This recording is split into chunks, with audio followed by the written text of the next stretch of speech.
will elevate your family's position and thus the entire Mexican race. I am the daughter of a Mexican immigrant. My father was born one of 8 children to poor parents in Jalisco, Mexico. He would tell the story of an excruciating tooth infection that went untreated because there was no money for a dentist. After this experience, he vowed to do everything he could to never be poor as an adult. He came to Chicago as a young man, determined to achieve the American dream. After he'd been here less than a year, in the late 60s, ICE invaded the meatpacking plant where he worked, and he was deported. He was dating my American mom at the time, and she recalls how he just disappeared and then suddenly reappeared months later. They married quickly, at least in part because it was his pathway to citizenship. He achieved his goal of elevating out of poverty. Our family was middle class.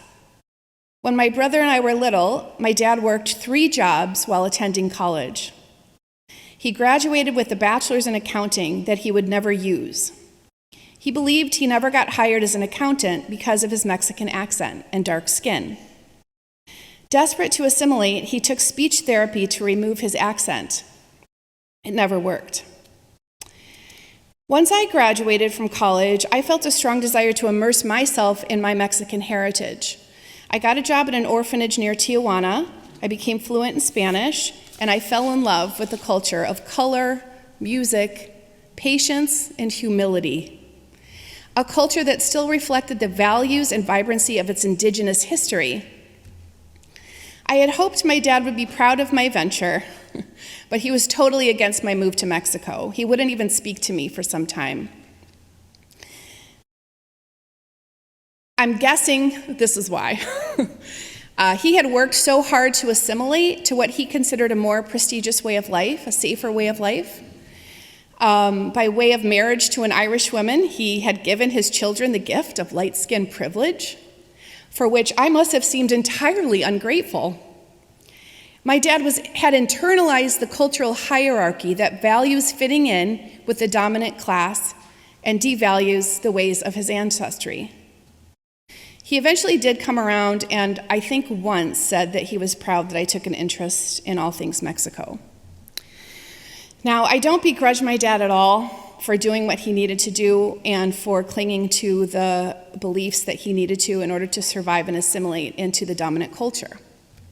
He sacrificed a lot to give me a very different childhood than he had, one of far more privilege. Privilege lacks awareness. That's nobody's fault. I'll never know what an untreated tooth infection feels like, and I'll never know what it feels like to have the darkest skin in the room. And in that safety and privilege of my light skin and European features, I get to speak today on behalf of those with less privilege.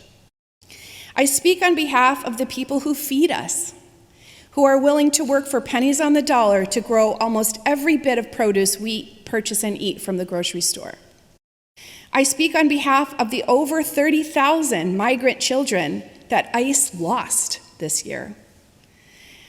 These children are missing because they were separated from their loving parents as punishment for being too poor to get the necessary documents before crossing the border.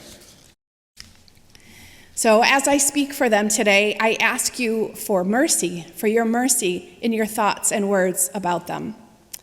I ask for your advocacy, and I ask us all to question our pervasive cultural beliefs that value some lives more than others.